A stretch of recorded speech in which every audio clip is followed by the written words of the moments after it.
welcome back to another episode of On Leadership with Scott Miller. That's me. I'm your host now for 6 years and 350 plus episodes, where each week, twice weekly, Franklin Covey launches podcast episodes on Tuesdays and Fridays, both in audio and video, where we have the privilege of spotlighting both Franklin Covey thought leaders as well as others around the world that we align with in terms of what we think is a great resource to make you a better leader. Some weeks it's business titans, CEOs, academics, researchers, innovators. Oftentimes it's entrepreneurs, or today our guest will often call them wannapreneurs.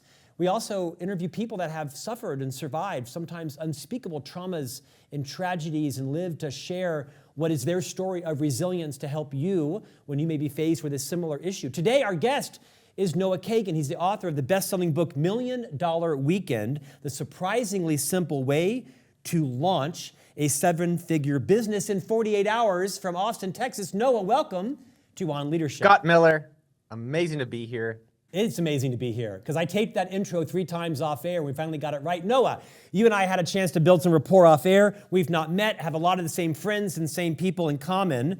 This is not your first entree to teach entrepreneurs how to build a business. You've had a lot of success and some failures. I first want to open with you reminding everybody that there's a consistent theme amongst successful people, and it's that they tried a lot. Would you start by introducing some of the many ideas, businesses, and side hustles that you struggled through to finally become what I think is a very successful entrepreneur and teacher of others? Walk us through some of all the things you've done to get to where you are today.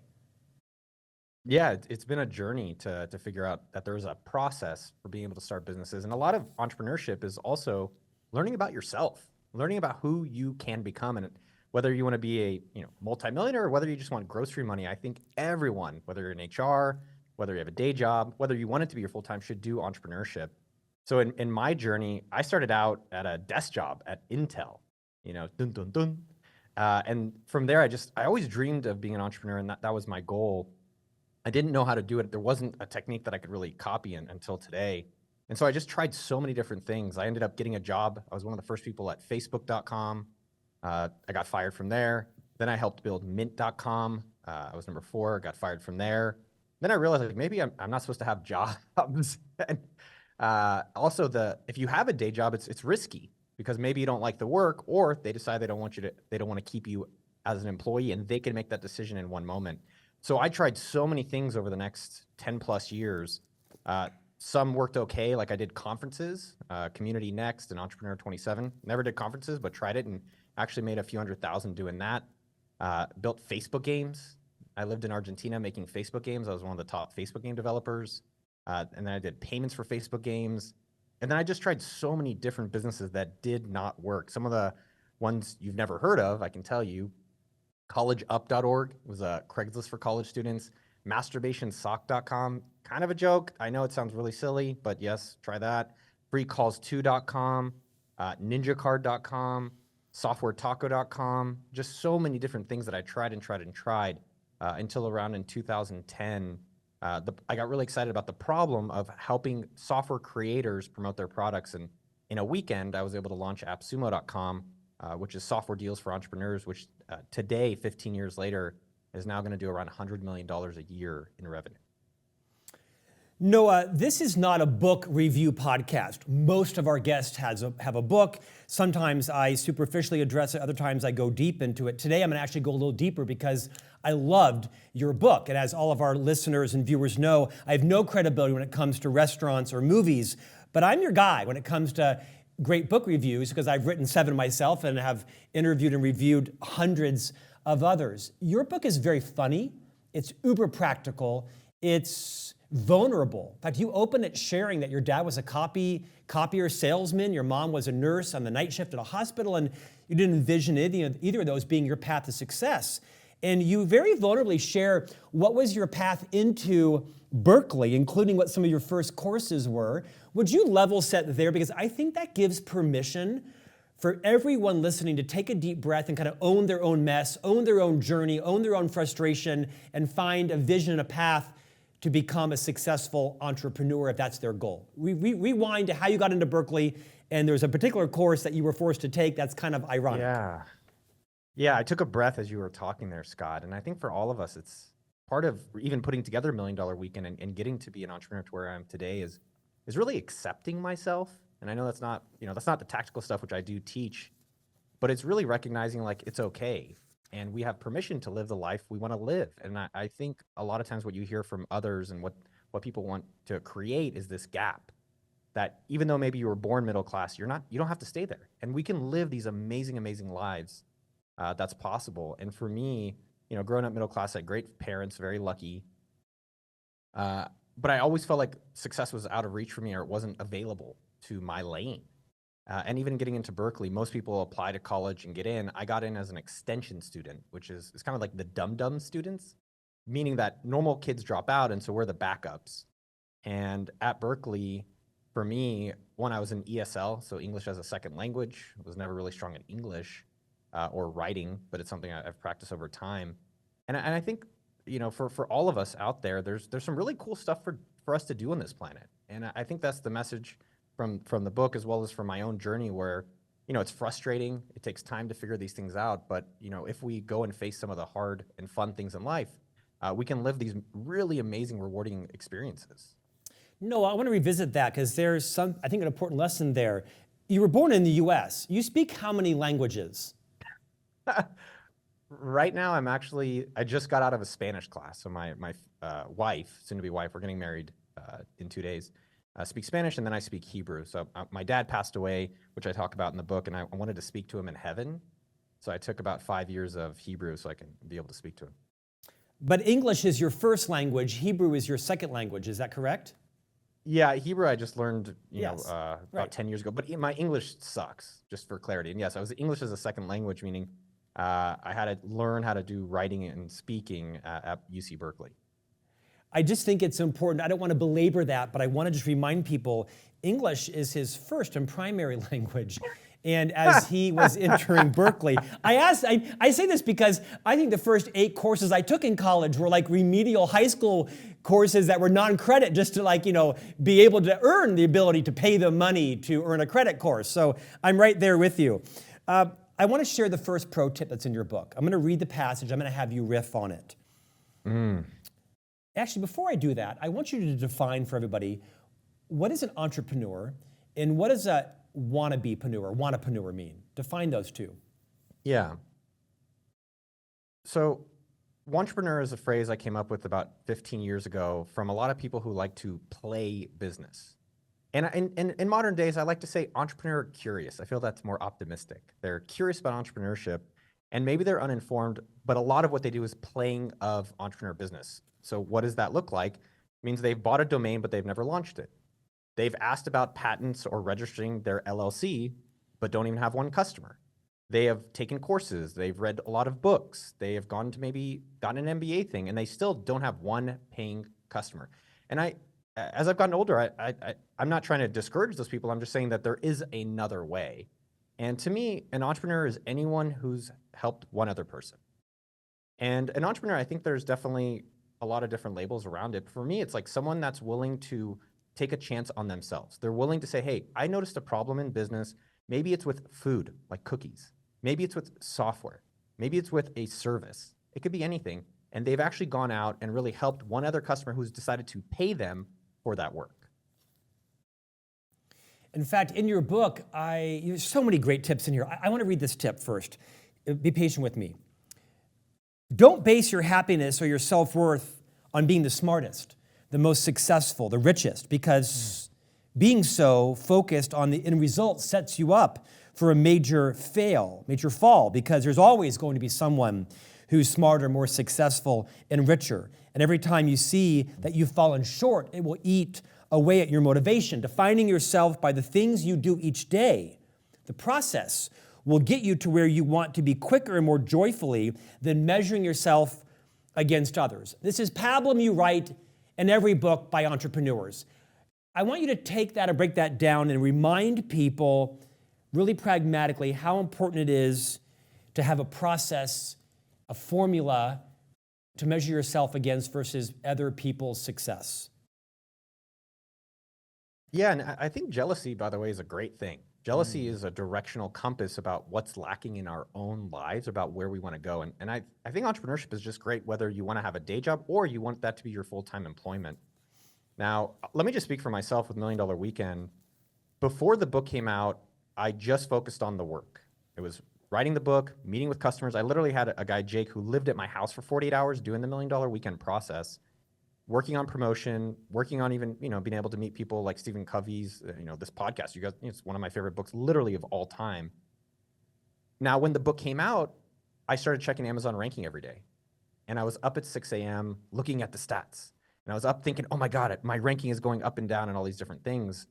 And that line is a line I then went and read again in my own book. And I think everyone can be a great author of your own story. And I was reflecting on it, and that was really the difference of how do we have sustainable success internally. And sustainable success is really thinking about what am I proud of? And that's the inner work. That's the work that we're saying, I don't really care if it's making $1 million or $100 million or $500,000. Am I proud of myself for the work? Because that is fully in my lane of control. But on the other side, when it's a subscriber count, a revenue count, a customer count, a ranking count, that really is just a metric showing your results of the work. Those things fluctuate, and it's very deadly to attach your self-worth and validation to that. So I'd say for everyone, come back to yourself and really ask the question, am I proud of what I'm doing? And as long as you stay in that manner, I find that you're gonna have the most contentment, and ultimately you also will have the most success, whether it's monetarily or internally, it's gonna be significant. When I wrote my first book, I've authored 7 books. The first book was called Management Mess to Leadership Success. And one of my endorsers was a friend of mine, Seth Godin, who you remind me of a lot. And when the book came out, it came out with a really high ranking on Amazon, #1 in its category.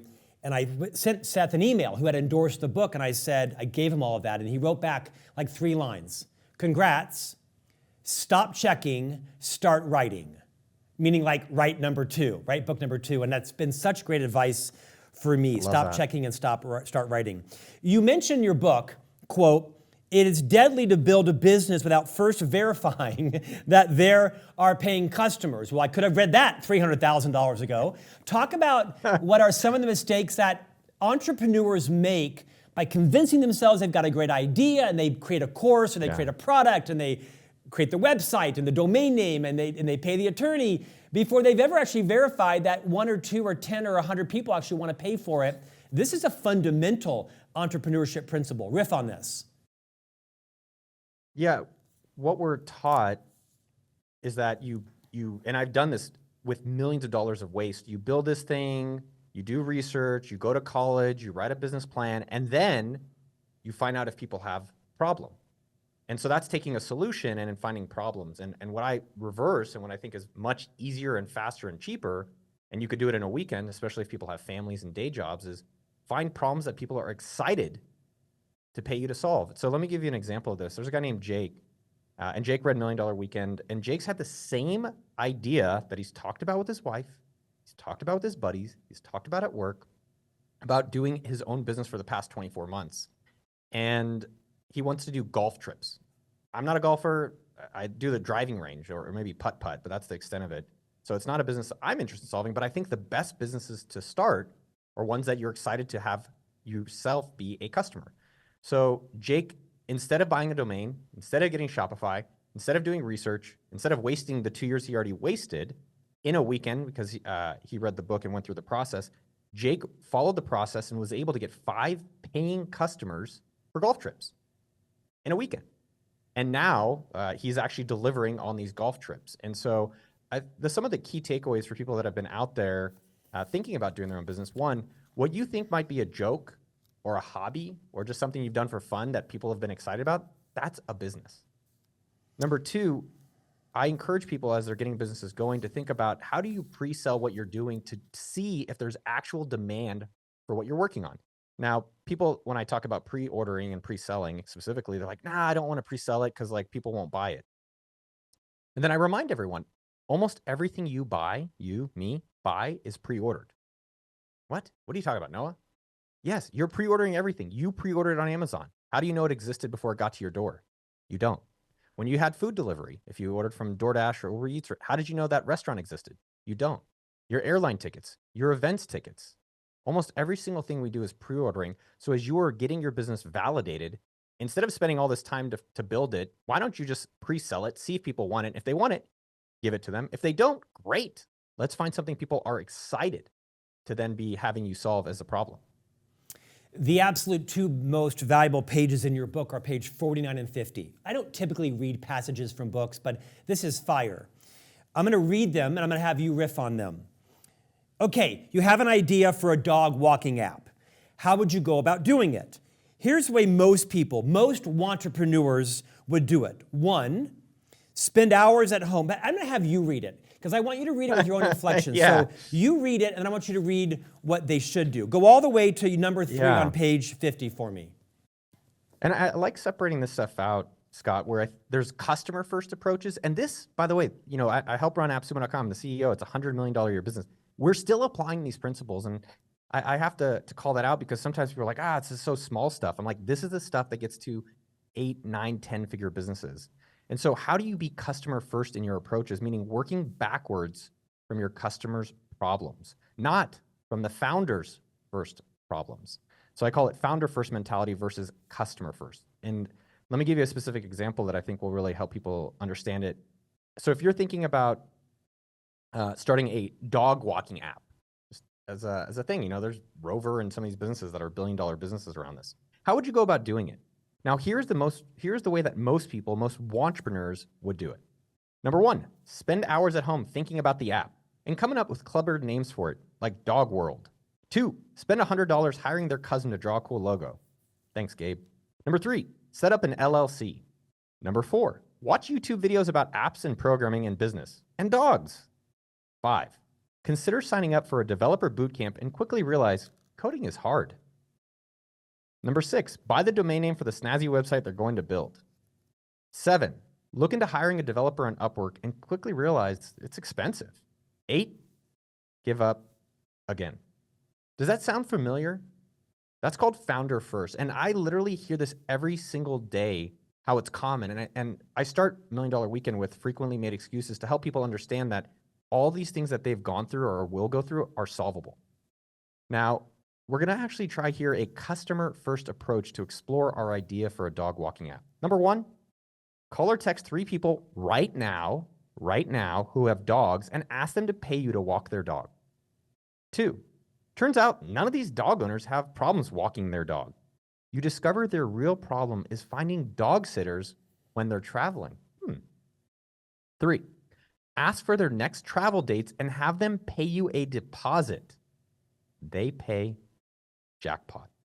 Pretty quickly, you found out the opportunity was dog sitting, not dog walking. And now you have real customers paying you to solve a real problem with real revenue flowing in before writing a line of code or spending any money on freelancers. That same framework applies across all industries and sectors. And even if you have an existing business as well. Noah, to that point, much of your book talks about the interplay between product and marketing. I think as entrepreneurs, most of us go with the skills that we have, what brings us validation, what brings us joy, when in fact you'd argue that really marketing is an afterthought, if you will, making sure your product is solving a problem.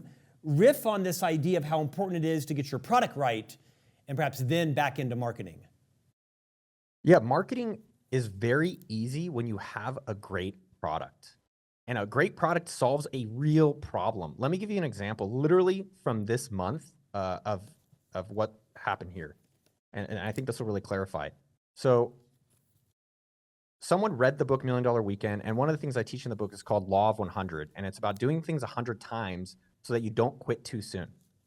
And what I teach in the book is now, not how, which means just go do something right now. Don't worry about how. Just go do it. And you start realizing how many more the limitations really inspire you to take action. So he bought law100.com. He built a site, launched it really quickly, and then I bought it from him. I gave him $2,500. His name is David Kennedy. So I have the site law100.com, which is something in the book, and I tell people about it. I say, hey, go to Law of 100. It's free. You can check it out. You can use it. And I will tell you, Scott, no one is using it. I'm begging people to use it. I'm like, oh, please, someone, anyone. And I look at the data. No one's using it.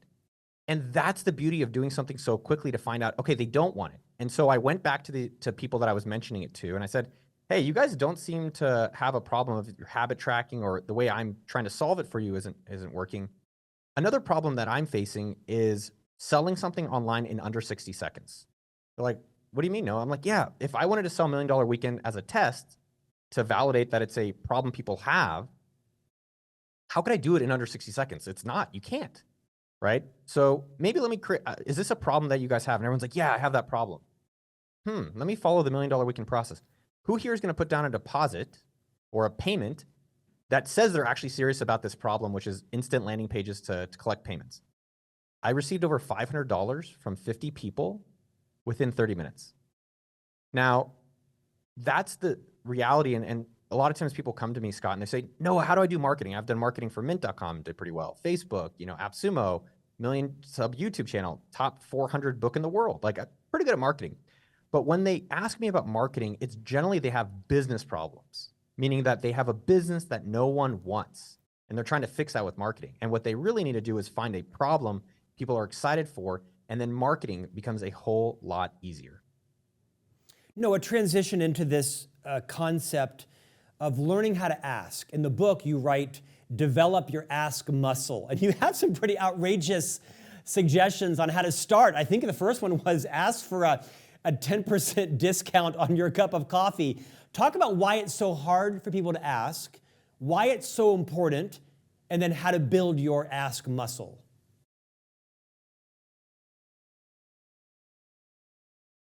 Asking is the basis of all communication on earth. And it is a learnable skill. It's just like learning a language. And the better you get at it, the more you practice it, the more you're going to get the things you want in life. So you have to practice asking. And there's literally 100,000 plus business books that give you recipes. And if there's so many recipes out there, how come people aren't cooking the dish of entrepreneurship successfully every time? And there's really two areas that they're struggling in. Number one is they don't start. And that's what I help them with the $1 Million Weekend. And number two is that they're afraid of asking. They're afraid of the rejection. They're afraid of getting what they actually want. They may not call it that, but that's the basis of it. And when you start thinking about asking, it's literally everything. Like, Scott, you and me were talking about our wives. You have to ask for someone to marry you. If you want a raise at your day job, you have to ask for it. If you want to hire someone as an employee, you have to ask. If you want someone to be your customer in starting a business, it's an ask. And people are very afraid of it, and they don't realize it's a skill that you practice and practice and practice. And over time, you're like, wow, I'm starting to get what I want instead of just getting what I get. And the way that I teach this is the coffee challenge. And I literally had someone on Instagram post today explaining the coffee challenge and what it did for them. And the coffee challenge is when you go to your next time you buy coffee, or you can do it anywhere if you drink tea, and you go to the cash register, you place your order, and at the end of it, you just do a simple thing. You say, can I get 10% off? And they're going to look at you very strangely. And you don't say anything. And if you need to give them a reason, they'll say, why? You say, I'm reading this book, $1 Million Weekend by Noah Kagan, and he told me to do this. And they'll say, no. And then you get your orange mocha frappuccino, and you walk away. Now, I challenge every single person to listen to this to do it. Whether you've been doing sales for 30 years at Covey, or you are brand new and you've never done a sale in your life, but it is a skill that once you do it, you realize that there is a lot of fear and anxiety about asking before it. And when you do it, you realize that the fear is never as great as the reward is, or as the pride, we talked about pride earlier, that we can have in ourselves by, hey, I'm actually better than I think. I asked, they said no, and guess what? I'm okay. And a lot of business, as we come down to the fundamentals, it's I'm asking for a customer, they say yes or no, and then you ask another one, and another one, and another one. And I love the coffee challenge because it's a universal thing for free that everyone can practice to improve their ask muscle. And I've got to just call out one more time. I don't want people to get the discount. I'm not trying to put discounts on all these different businesses. But what I am trying to get people to do is think about, if I start asking for the things I want, maybe I can start getting those things.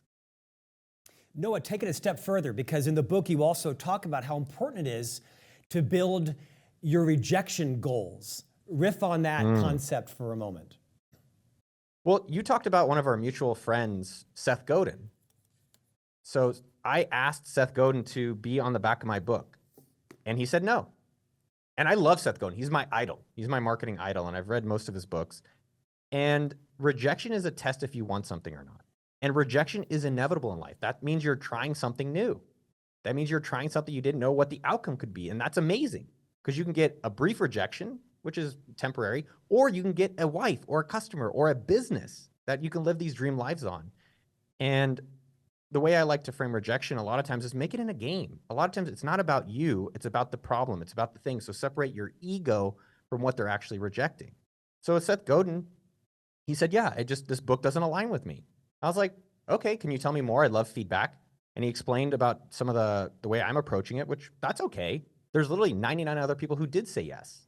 And rejection goals is when you just turn it into a game of saying, all right, let me try to get 10 rejections. An example of this, I do YouTube videos where I've knocked on people's doors. And I say, hey, I love your house. What do you do for a living? It's very uncomfortable. And I have a rejection goal to get 10 rejections. And it's surprising. You're so close to a yes that you don't even realize. And in Newport Beach, California, almost 8 out of 10 people said yes. So it's hard to get my rejection goal. But what you're doing there is turning things into a rejection goal. You're making the rejection not a painful negative, but it's a positive. All right, well, I got another one and another one and another one. My dad taught me that while he was selling copiers. And you're so close to a yes if you just keep going. And people get one no and they stop. Like I did some data research with our team. If you look at musicians like Drake or Beyonce or Taylor Swift, it's only less than about 10% of their songs are actually popular in terms of views and plays. Less than 10%. That means 90% of their songs are failures, but they keep going and keep making songs. And what's amazing about rejection in business, this is the craziest part of all of it, Scott. In business, you only need one thing to hit to be successful, just one. And so the way that you can make sure you get the hit is you just keep swinging and swinging and swinging, and eventually you will find that thing, and sticking with it will get you to this level of success that you're looking for. I want you to repeat that because I think that is a masterclass in entrepreneurial resilience. Repeat that last concept that you may have to launch 8 projects, 10 products, 4 podcasts, 9 books. Repeat that valuable advice for everyone to rehear. Yeah. I studied billionaires. I've worked for billionaires, and I've interviewed on my show. I've interviewed 1% of the planet's billionaires, and none of them got to become billionaires for 20 years. And what's beautiful to me, what is so exciting about entrepreneurship is that it does not discriminate. It doesn't care if you're tall. I'm 5'10" and successful. Okay, 5'9". It doesn't care about your hair. I don't even have any. It doesn't care where you're born. Anyone can succeed here. And to be successful in entrepreneurship, if you swing enough times and you find that one hit, that's the thing you can now do. And guess what? You can have a dream life doing that thing for the rest of your days. And how amazing is that? And a lot of times what I'm seeing from entrepreneurs that are curious or want to do it is they do face a little bit of rejection. And the more that they can practice it, realize it's okay, then they can go again and again and again. And that's why I share my same example story where, I started at 20. AppSumo didn't really launch till I was 30. And I don't think I really got, wealthy or really satisfied on things happening until I'm about 40. And I'm really happy it's at 40, not 60. And so for people out there, hey, if it didn't work today, great. You have another weekend. You have 52 chances this year to find something that works. And I promise you, if you follow the process, you will get there. Why did you title the book $1 Million Weekend? I titled, I come from Silicon Valley initially. And so a lot of how I approach businesses with data, as well as there's qualitative analysis. So how I teach people to run their businesses, how I ran this book, which is how do you validate demand before you go and write a book for 4 years. So in 2011, I wrote an article on Tim Ferriss's blog called How to Start a $1 Million Weekend Business featuring Chihuahuas. And it was an article that I put together just sharing exactly my process. It's an older one. It's definitely been updated, and there's more things that I've detailed in $1 Million Weekend. But the title was like how to create $1 million business in a weekend. And instantly it went viral. It was about 10 million views. And so very quickly it was like, okay, that's the title that people are resonating with. And I can also just give you another data-based example. I had a course that this book is based on. And I think over about 10,000 people have gone through the course. And initially I called the course How to Make Your First Dollar. And which is what it was. It was like most people don't become millionaires because they're not dollaraires. Straight up. most times when people are asking about business stuff, I'm like, tell me about your revenue. Like, well, I don't have any. I'm like, okay, let's just get $1. Now with that course, I tested, Scott, calling it how to make $1,000 a month business. And it was a 2x increase in conversion. That's nuts, right? Like that's a really high conversion. And so as I was putting this book together, and there's a lot of articles, very detailed on noahkagan.com about how we even chose the cover of the book. We spent months testing it. It was realizing that people want the outcome, not the feature, right? So they want $1 million business, and they realize like you can start it and launch it in a weekend, which is definitely more attractive than, hey, it's going to be hard work and you're going to make $1 business book. So I do think it's selling a dream that I 100% believe and I know is possible, that you can do it in a weekend. And Scott, as I'm having a family, I know you have 3 kids, people are busy, but you can give up one Netflix show a weekend. You have a weekend that you can change your life. You just have to be able to commit to doing it, and you can get that started then. Noah, I want to end with this. You have, by the way, congrats on your wedding coming up in 2 days. That's very exciting that you're doing a podcast. Well, of course, it's our podcast, so of course you would do it, but I mean 2 days prior to your wedding. We appreciate that. You've had success. You have a large email newsletter, multiple web domains, social media. You have webinars and podcasts and courses and books and print and audio and digital. I mean, you would argue that you've got kind of an omni-channel media company.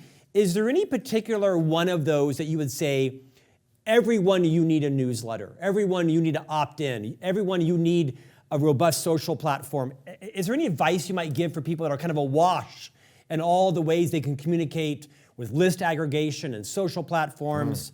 Totally. Any wisdom you'd offer to us on how to manage all of the choices? Yeah, and Scott, we were going to do the wedding on the show, but maybe I think it's going to be our next episode. Hopefully my wife will be excited about that. My certification as a Unitarian minister, I think, is being FedExed here, so we're going to be okay. We're 2 days out. It's on its way, I swear.